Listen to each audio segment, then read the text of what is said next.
yan, discuss natin kung ano yung sinasabi kong mahirap bumili ng brand new na bike.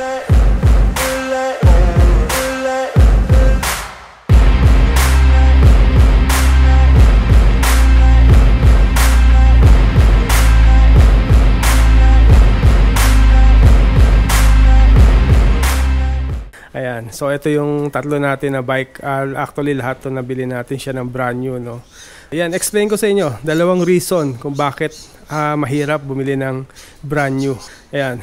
So una, kasi dahil nga sa brand new, no, na pagkakuha nyo niyan, paglabas ng kasa niyan, una, talagang hindi nyo siya magagamit. Kasi syempre, wala pa siyang papel. Wala pang yung document, yung ORCR, which is very important yan para makapag-ride kayo. Actually, yung mga kasa, no, binibigyan kayo ng yung parang certificate na magagamit nyo yung motor nyo within 7 days. Na yun yung ina-allow lang ni LTO. Yan, 7 days, remember. So, pero pagka PNP, walang problema sa PNP. Kasi ang requirement lang ng PNP, as long dala nyo yung mga invoice, yung mga necessary document sa mga checkpoint, no, ina-allow nila yon. So, okay sa kanila yon. Pero pagka LTO nang kakahuli sa inyo, lapse na siya sa 7 days, so sigurado kayo. Ang penalty nila, baka syempre magtatanong kayo about sa penalty, 10,000. Ayan. So, tumataginting na 10,000. Yan kasi yung nakalagay sa kanila ng driving unregistered vehicle. So, nasa LTO yan. Yun mga guys. So, yun yung una-una natin. Na pag bumili kayo ng brand new, sigurado, matetenga yung motor nyo ng 1 buwan at the minimum. Pero, at the maximum, pag minalas-malas kayo, mga 3 months. No? 3 months yan. Tumatagal. So, depende yun doon sa kasa na kailangan magaling kayo mag-follow up sa kanila para ilabas kagad nila yung mga document. No? Kasi ako, ito yung bago natin na nabili. 1.5 ito, bago lumabas yung registration ito, yung ORCR. So, doon ko lang siya nagala. Kasi yung 7 days, napakabilis kasi noon. Kulang talaga yung 7 days. No? Ina-allow ni LTO. Okay? So, after nun, no? So, lumabas na kunyari yung papel. So, pwede na kayong mag-ride. Yung pangalawa nating reason bakit mahirap bumili ng brand new, magastos. Ayan. Kasi bukod doon sa price niya, syempre bibilin mo siya ng SRP na price niya as brand new. Syempre kung ito kasi, minsan may nakikita ko na ito na sa mga FB marketplace, no, binebenta nila 450. Pero ito, 519 ang brand new. Pero 450, binebenta sa second hand.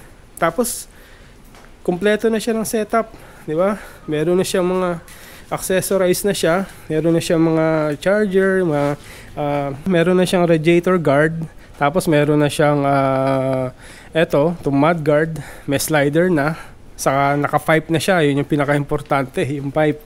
So, pagka bumili kayo ng second hand, fully setup na siya. Tapos, pag sinuwerte ka pa, naka-tail tidy pa yan, di ba? So, pero pag brand new, ang binili nyo, ayan, lahat ng mga binanggit ko, ikakabit nyo yun doon sa motor nyo. Umpisahan natin dito sa ating CX-6R. Ano ba yung mga accessory na kinabit ko dito? And then, pakita ko sa inyo kung ano yung cost nung upgrade na kinabit ko dito. Ako kasi hindi naman ako ganun kamahal mag-upgrade like yung iba na nagpapa-full system. Ayan, so yan yung mga imagine full system exhaust, bisan maabot na 60,000 pataas, no?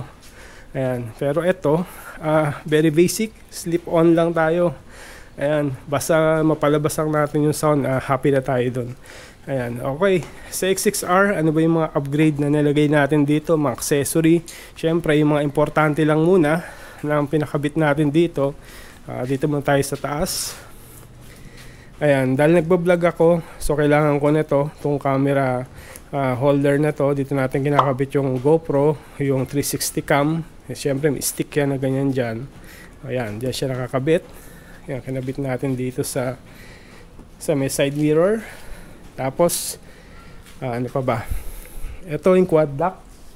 Ito yung pinakamahal. Isa sa pinakamahal na accessory. Wala akong makita mura nito kasi meron naman mga imitation, pero syempre yung cellphone mo baka tangay ng hangin pagka medyo hindi maganda yung quality. So ito 5,000 ito. Kasama yung yung sa case yung case nung phone. Plus itong charger na to. Ayan, hindi ko lang kakabisado yung mga price. Ilalagay ko na lang dyan sa screen. Ayan, ako lang nagkabit ng charger na yan.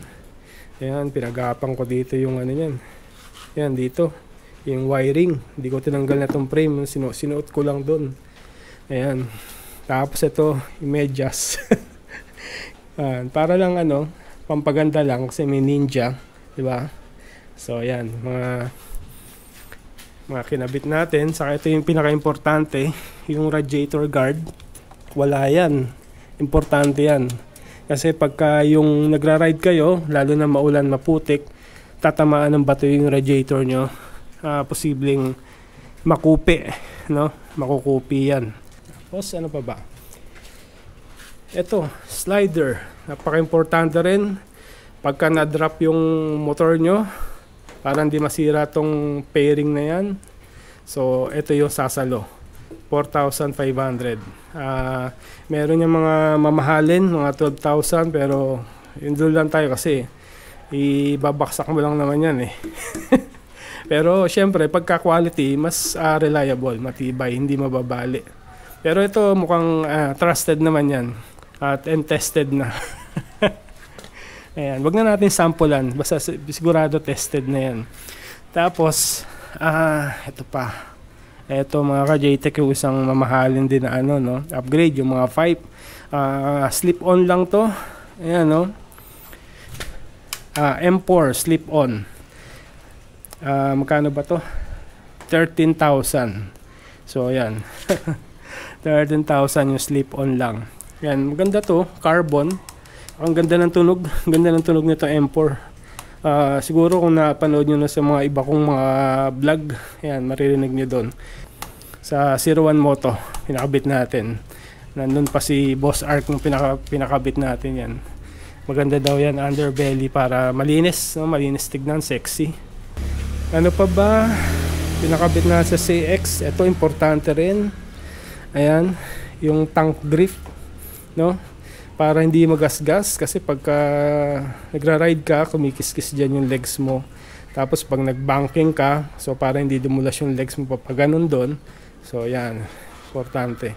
Ganda niya, para siyang liha pagka hinahawakan mo. Tapos ito 1,200 din. Yan kakulay. Sa mga Lazada ko lang nabili yan, mga online, Shopee, Lazada. So ito naman, ang purpose naman ito, pag nakapuka dito, syempre yung pantalon mo, minsan may sinturon yung zipper para hindi magasgas yung tank. So yan yung mga must-have na accessory na kailangan nyong ilagay. Gusto natin nga actually pa tail tidy, pero not this time muna. Lalo na kung lagi maulan, Siyempre pag nagpa tail tidy ka, so magiging mawawala ito. Tapos siyempre mawawala dito itong signal light mo. Ang tendency niyan, ang katapat niyan sa tail tidy mo, gastos na sa tail tidy, ito pa, papalitan mo yung light mo. Dapat integrated tail light ang lalagay mo. Kasi integrated tail light, meron na siyang brake light, saka meron na siyang signal light kasama dito. Nandito yung signal light niya. Ito yung brake light sa gitna. Okay? So, malaking gastos din to pag nagpa tail tidy ka. Okay? So, hindi pa natin ginagawa yan. Tapos ito, since 6R ito, meron itong servo. Yung servo nito nandito sa loob. So magkano yung servo? Mga 2,500. So yun yung mga upgrade na ginawa natin kay ating CX, which is pag bumili ka ng brand new niyan, or ng second hand pala niyan, lahat nandun na, di ba? Naka-pipe na, kung swerte-swerte ka pa, original pipe yung mabibili mo, yung Akrapovic na full system, naka full system. So sa presyong mas mababa kaysa sa brand new, di ba? Mas nakatipid ka. Pero yun nga lang, syempre, second hand, hindi mo alam kung sino yung gumamit, di ba? Pakawalwal yun, hindi mo alam yung history ng motor na nabili mo. Yun lang yung downside nun. Pero ang maganda doon, accessorized na siya at mababa pa yung price kesa doon sa brand new. Okay? Ayan. So, mamaya natin itong PCX. Okay. Tapos, ito naman. Ano ba mga na-upgrade ko dito? Ayan. Very visible naman. Yung ilaw. Ito. Almost, kano ba to? 4,500. Ang nagastos natin dito kasi bumili tayo ng bracket. Ayan, bracket sa online. Tapos, itong ilaw, night reefer light. Ayan. Kasama na labor, mga wiring. Ayan. Tapos, slider. Ayan. Budget meal ng slider natin pinakabit. Pang sure lang pag bumaksak, hindi madadamage. Pero balak natin dito palagyan ng crash guard talaga. Yung bakal talagang mga tubo talaga dyan. No, nabibili yun eh. Tapos at the same time pwede mo pang kabit to slider. So may slider na may crash guard pa. Hindi mo masabi pag bumaksak, madrop mo, yun, protected yung mo. Kasi masyadong mahal mga guys pagka nagpagawa kayo niyan. Radiator guard, no? 1,200 din yan. Itong radiator guard, puro online lang natin nabili yan. So ayan, kailangan pag may bago ka, kabit ka agad yan. Radiator guard, saka itong dalawang to. Yan, kabit ka agad for protection. Tapos ito, mud guard, extended, in-extend natin siya. So ito tested to. Yung mud guard na yan, dito lang yung putik niya maabot, dito sa baba na yan. Pero ito, walang gaano. Meron pa rin konti, syempre anggi-anggi. Okay, ano pa ba? Spider. Hello. Tapos, ano pa ba? Ayan, yung pipe. Nandito na rin tayo sa baba, no? Dito na natin sa baba. Yung pipe, gusto ko kasi original pa rin yung look.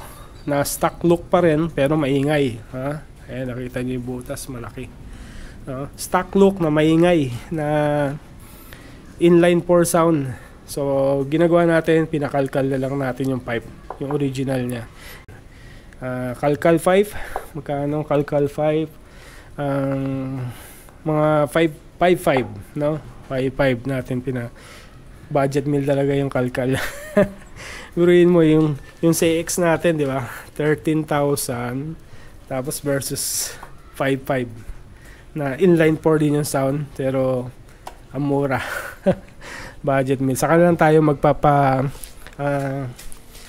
full system, yung Acropovic, mag-ipon pa tayo doon. Ayan. Actually, minsan kasi pagka bumibili ako, no, kasi bumili ako ng 60,000 na full system, sabi ko, yung 60,000 ko, bili ko na lang kaya ng yun, mga Honda Click yun, no? Hindi magkano lang hindi dadagdag mo di ba? Kamukha na to, nabili natin yung PCX 120, pero iba na presyo to nito ngayon. 133 yata, pagka 133 sa CVS, 146 sa ABS version. Yan. So imagine 120 ko lang siya nakuha, no? Kung may 60,000 ka, dagdagan na lang ng 60, meron ka ng ganito, di ba? Practical lang, di ba? Pero kung maraming pera, di ba? Okay naman mag full system exhaust. Yun, kung maraming pera naman. Pero kung practical ka na tao, pwede na yan kasi pareho lang naman yung sound di ba? Pwede na, di ba? Tapos ano pa ba yung in-upgrade natin? Ito. Ayan, yung tank grip. Actually pareho sila ng brand. Ayan, pareho ng brand. Isa lang store yung kinukuhanan ko nito tank grip, yan, 1,200 yan. Alam ko 1,500 ito kasi kasama itong nasa taas. Okay, yung tail tidy, saka na lang, pinag-isipan pa natin yan. Kailangan mo rin magpa-integrated tail light dyan. Tapos dito sa may front nya, ayan, pinalagyan natin dito ng mini windshield. Ayan, hindi ko lang magkano nga bili ko dito. So, lagay ko na lang yung price dyan. Para lang, ang purpose lang nito, para maprotektahan ito, kita nyo to, itong LCD nito, Sabi nila kasi pag tumama yung bato dyan or something, warak na to, no? So kahit pa paano may konting protection, diba? Tapos isa pang purpose ay lalagyan na ng RFID sa ng sticker natin. Tapos since nagba-vlog din tayo, so ito camera, no? Camera holder. Tapos ito cellphone holder. Yan. Tapos ito switch kasi ito ng nung MDL natin. Tapos ito charger. Charger nito sobrang bagal. Yung Motovolt na USB charger, okay, bibiling bagal. Ang ginawa ko, si Honda CB kasi meron siyang Type C na USB charger dito sa loob dito. Ayan, sa loob nito, pag binuksan mo to, may Type C siyang USB charger. Ang ginawa ko, bumili ako ng cable. Ayan, nilagay natin dyan. Tapos, ito siya. Ito yung dulo. Ayan. Madali ako mag-charge, no? Binalang ko lang ng goma, silicone, para at least sa basa. Hindi siya mabasa. Ayan. Pang iPhone. Ayan. Ayan, pagka charge ako, ayan, kakabit ko lang ganun. Diba? Okay na, di ba? Ang bilis ng built-in charger ni Honda CB. So at least abang lang kasi kung sakali, di ba, malayo yung biyahe at kailangan mo mag-charge. So meron tayong emergency backup. Ito. Ito, napaka-importante din ito. Sa Honda CB, mga ka-JTEC, stabilizer para dito sa cambio nyo, no? Para ma-stabilize yung pag-cambio nyo. Kasi pag wala nito, madalas may encounter nyo kay Honda CB yung pulse neutral. Halimbawa, nag-uno ka, ayaw pumasok sa uno, kaya mag-dos ka, ayaw pumasok. Then mag-neutral ka, ayaw din pumasok. So yun yung mga may encounter nyo sa Honda CB. So pagka nilagyan nyo to, itong stabilizer na to, ang laking tulong yan. 600 pesos, 566 pesos, pero ang laki na nabigay niyang tulong sa akin. Nawala talaga yung pulse neutral. Smooth talaga yung naging shifting. Ayan. So far, ayan, i-compute natin yan at papakita ko sa inyo kung magkano so far yung nagastos ko after natin siya mabili. Yung dalawang motor na to. And then, ang next natin, ito si Honda PCX 160. Yan, CVS version ito, not ABS. Ayan. Ito yung mga pin-upgrade ko dito. Ayan. Kita nyo yung nasa baba na yan. MDL light, no? Kasi napakahina ng stock light ni PCX. So yung stock light niya, even naka high beam yan, mahina. Yan. Nung pinalagyan natin ito, ang laking tulong. So ang ganda ng pagkakabit, di ba? Tago siya, hindi mo nga siya halata. Pero pagka umilaw yan, malakas. Ayan, bumili tayo din ng bracket. Ito yung bracket, ayan yung bakal na naka-cross na yan. Ayan. Ayan, bracket. Yun yung pinagkakabitan nito. Ang presyo nito, 3,000. Pati labor, no? Kasama na yung bracket. Next, kinabit natin, ayan, extension ng mudguard. In-extend natin. So para hindi umabot dito yung dumi sa taas kabit niya. Meron tayong mga vlog niyan. Gusto nyo panoorin nyo para kung paano natin siya kinabit. Ayan, cellphone holder lang. Wala na tayong ibang accessory ditong kinabit. Ito switch to ng MDL. Nilagyan natin ito ng cover, itong shock niya. Kasi pagka umulan, pinapasok yung dumi, mahirap linisin. Tapos yung tire hugger. Kasi sobrang dumi na to. Yan. At least na-minimize siya. Kasi yung stock nito hanggang dito lang. Putol.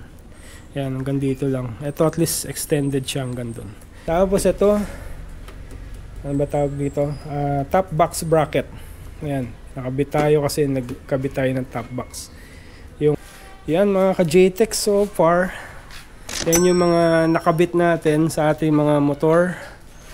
At hindi naman tayo ganong, as I've said, no, gumagastos ng malaki sa mga accessory. Siyempre, para makaipon pa tayo at kaya kita mo tatlo na yan. Kakatipid natin. Ayan, makaipon pa tayo at para syempre, sabi nga nila isa lang daw kulang dito eh. Ano ba? Either maxi scooter or adventure bike, no? Ski GS 850 pwede na. GS, tapos yung scooter na tinitignan ko yung T-Max, kaso mahal. Yan, sobra. Baka yan nyo, pag sunerte tayo.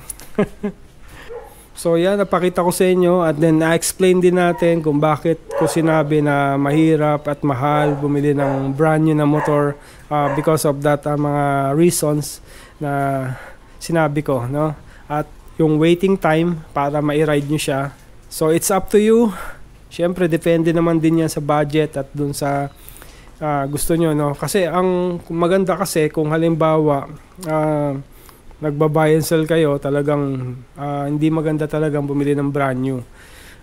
Kung halimbawa gusto nyo lang i-try, tapos after that ibebenta nyo rin, so better buy yung second hand pagka ganun yung ano nyo. Pero pag bumibili kayo ng mga ganitong mga motor na for keeps ang talagang touring nyo sa kanya, buy brand new.